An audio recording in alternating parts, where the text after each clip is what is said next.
Hey friends, welcome back to Crazy for Crafting. Today I would like to show you my baby shaker card. I'm going to be demonstrating today a baby girl card. However, I do have links in the comments to both the materials and the shared file in Design Space to make the coordinating baby boy card. So the steps will be identical.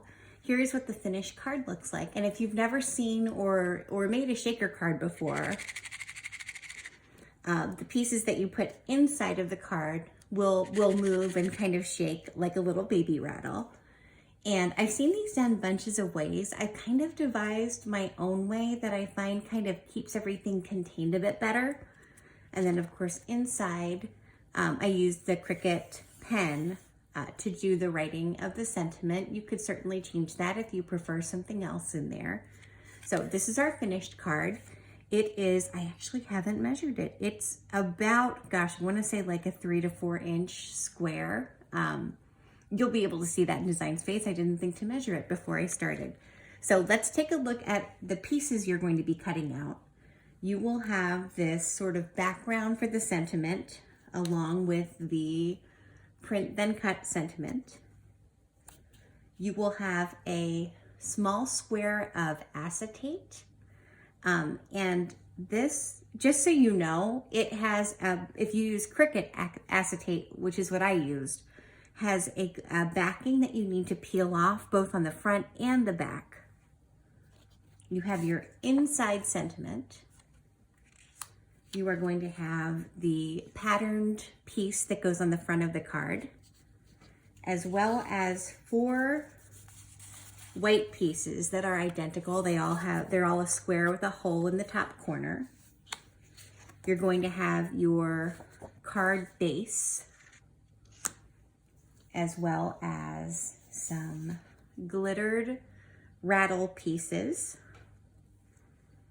and if you're making the girl card, sort of a fuchsia, dark pink, 3 pieces to make a bow. And then you will have your envelope with the score lines. And I'll show you my finished envelope now because I don't think I need to teach you how to do that part. But when it's finished, I like to do it so that when I cut it, the pattern side is up. And when I fold it, you know, you're looking at the white, but then when they open it up, they'll see the pattern on the inside. So that's kind of a fun, tricky way to do it. And part of what started me doing that was it's much easier to clearly address an envelope that is a solid color. If you do it with the pattern on the outside, I find that like an address label or something makes it a bit easier for your postal workers to read. So let's go ahead and get started. You have your card base.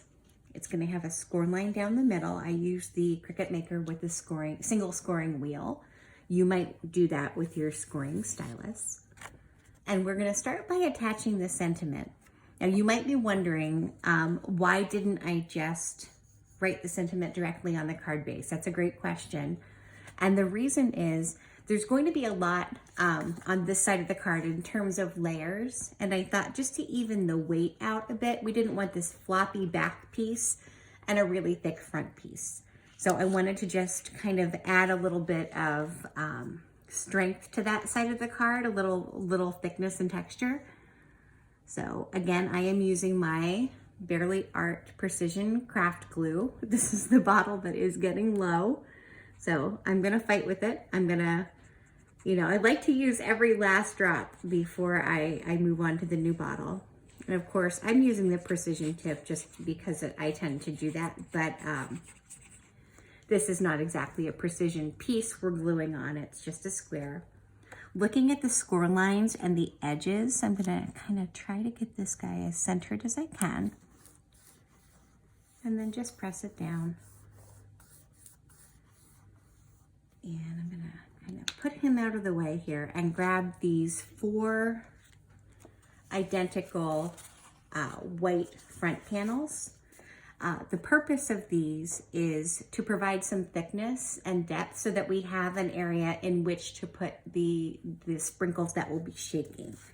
So just pick one. They're exactly the same. And you're going to take your glue and, you know, not having to be super meticulous here because it is just a pretty big, simple piece. I do like to get kind of close to that hole there. And then, gosh, my silicone mat is so grippy. I sometimes will stand them up just to make sure I'm sort of aligning the edges properly. And as you know, once you get your glue on, you have just a second to make any kind of last minute adjustments. And you'll feel it getting thicker. So we're gonna go ahead and put on layer 3. Actually, this card came from recently. My niece had a baby boy in October. And so I created this card for him. And then I thought, you know what? Not fair to only have the boy version, right? So I whipped up a girl version of it today. But you can make either one, or gosh, if someone has, you know, twins, twin boy and girl, maybe you're gonna make them both.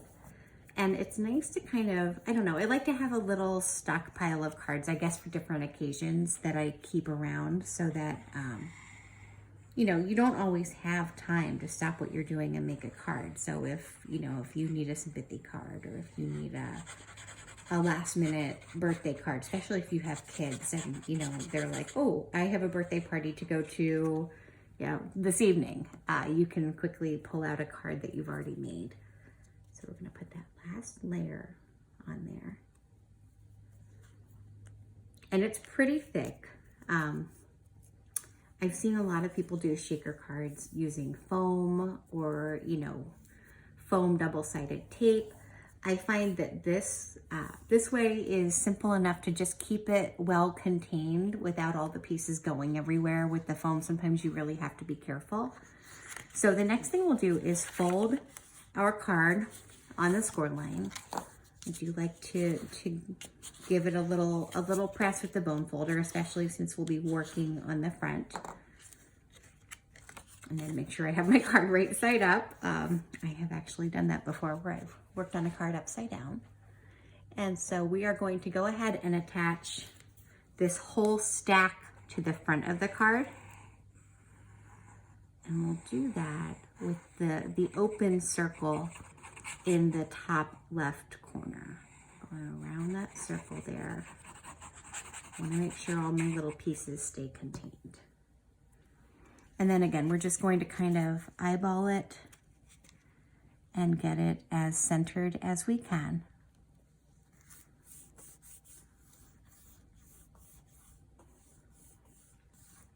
And so here's where you have a little area that you're going to fill. Now you can use sequins, you can use really almost anything. I've even seen people use actual like baking sprinkles. I have this cute little, it's from Recollections, and they're actually called sprinkles. They look like something you could put on a cupcake, but it's just a variety of sort of pastel colored shapes. There are flowers and hearts and circles and stars. And so I don't want to go too crazy for a couple of reasons. First, you want them to rattle. So if you really super fill it up, they won't have any room to move. So I just kind of like to get them so they're laying flat, because this is not a super deep card, but it's deep enough that your pieces will be able to rattle. So I'm going to kind of fill it, I don't know, not quite halfway maybe. And then this is the, if you watch my other videos, I like to say the fiddly bits are the parts that can be a little tricky. This is one of those. So we're going to glue the acetate on and get in there. And we want to go right around, you know, pretty close to the edge of the circle. Because again, we want those remaining inside the rattle. And then I kind of like to go another layer around it. If you can get this on in the first try, that's your best bet, because the sprinkles will want to static themselves onto your acetate. So, whew, all right, everybody stayed in place. I will sometimes, gosh, that's not very centered, there we go. Sometimes just kind of, whoa, use my sleeve a bit, because I don't want to to damage the acetate, putting fingerprints or anything on it. And you'll see they're in there. Everybody seems to be where they belong. And then we're going to find that patterned front piece and go ahead and attach that so that it covers your acetate square. This one, I believe, I want to say that I got this pink pattern paper from a big tablet from Hobby Lobby. I promise you I will link it in the comments. I have so many different paper collections. But we're going to go ahead and just get this one lined up. Got a little stray glue that oozed out in there, so I may have gone a little crazy. The good news is the glue will dry clear, so I'm not too super worried about it. So the next thing I'd like to do is grab the sentiment and the backing for the sentiment. Go ahead and just apply some glue to the back of your sentiment. I did a print then cut. I know I had the Explore Air 2 for the longest time until I recently got the Cricut Maker. My Explore was really, didn't always do so well with print and cut. It would print just fine, but it had trouble sensing the guidelines and cutting. My Maker 3 seems to be doing much better with that. If you're using a machine that doesn't print and cut well, you can always change this to writing and use a pen to do a sentiment on there, or you could even cut out letters. So you have options if you prefer not to print then cut. I'm gonna add some foam dots to the back of this one just so that it pops off the card a little bit.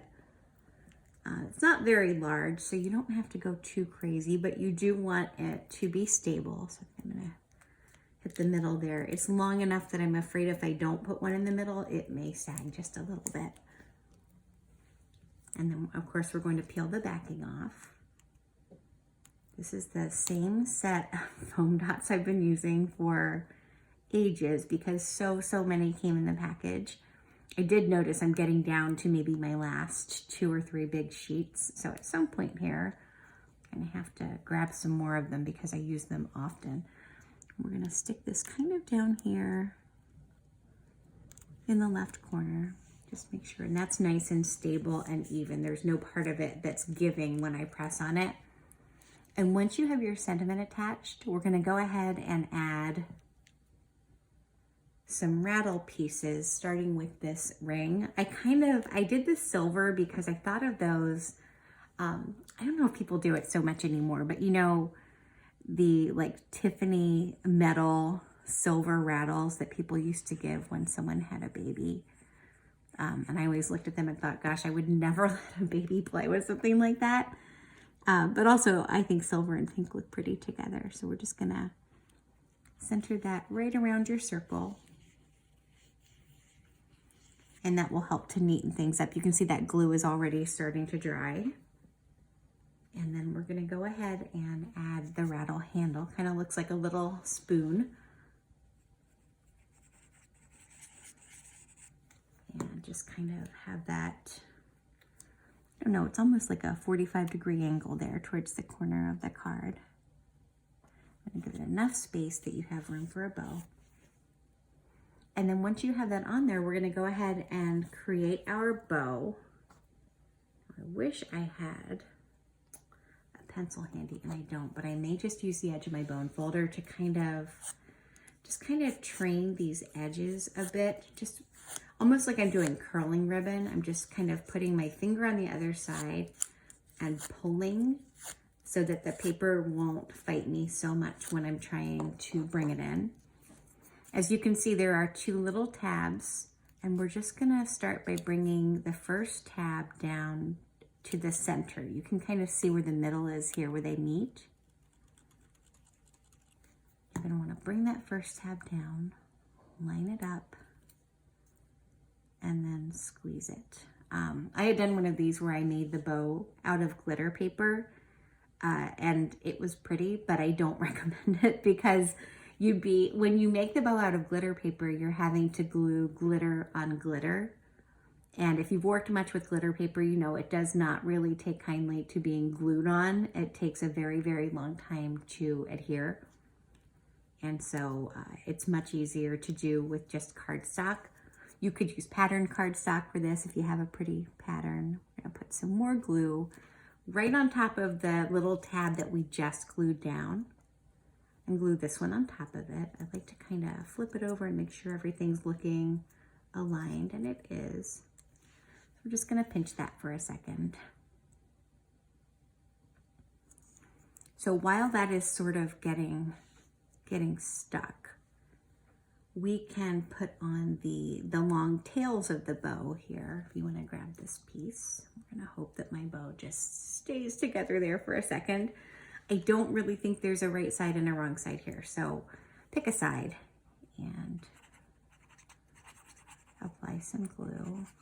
I don't think this piece is exactly symmetrical, but I also don't think it matters which tail goes which way. I'm just gonna kinda, it's not going to follow the exact curve of the rattle. That's okay, we're just gonna bring it up. So sort of the edges meet the circle. There's gonna be just a little gap there. No big deal at all, because that will be covered with a bow. All right, so back to this guy. So the last thing we'll need to do for the bow is take this little piece and wrap it around the center. Now, if you're able to sort of train it a little bit, it's very small, but if you wanna sort of just get it to where it's gonna be curving a bit, I think that is helpful. And the way I kind of come at it is to put some glue in the center and then sort of take this little middle piece and center it over that piece, and then start by just kind of getting the middle to stay put. Whoops, I know this is a fiddly bit, isn't it? Okay, so we're gonna, it's not crucial that it's exactly centered, but you do want to have enough sticking out on either end to wrap around to the back. So we're gonna hold that for a few seconds. If you're not using this kind of glue, I do recommend it. It's quick drying. It's a little forgiving in terms of giving you seconds, right, to fix your mistakes. But it's so far has been the best glue I've tried, and I've tried quite a few. So we're gonna put some glue on the back here. Wrap one little end. They may not completely wrap around. They're gonna kind of meet in the back rather than overlapping. So I just like to give him a second.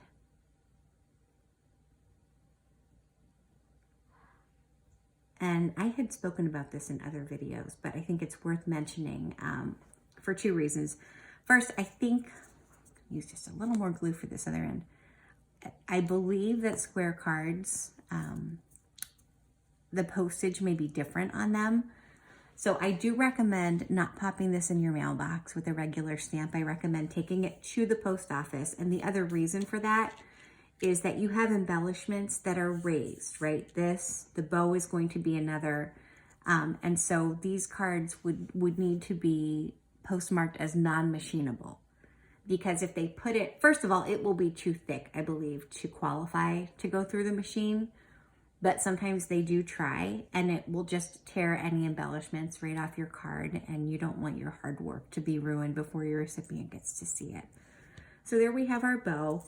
I find for me, it's easiest to get the bow to stay by using one of my foam circles. So I'm just gonna put one of those on the back. Oops. And I missed the middle. Try it again. There we are. And remove the backing. And then I like to just kind of line it up here strategically so that it's sort of right at the edge of the silver and right at the sort of where these two tails meet. And then of course with a foam square or foam dot, you don't need a lot of drying time or anything. I'm just pressing it down pretty hard. Oops, I'm getting myself stuck. There we go. So there is your finished baby girl card. When you open it, it does feel like it's got some weight on both the front and the back, which I really like. And of course you've got the coordinating envelope to go with it. I do know that both of these papers came from the same collection. So thank you for joining me again. If you enjoyed this video, I would love to have you like and subscribe to my channel and keep on crafting.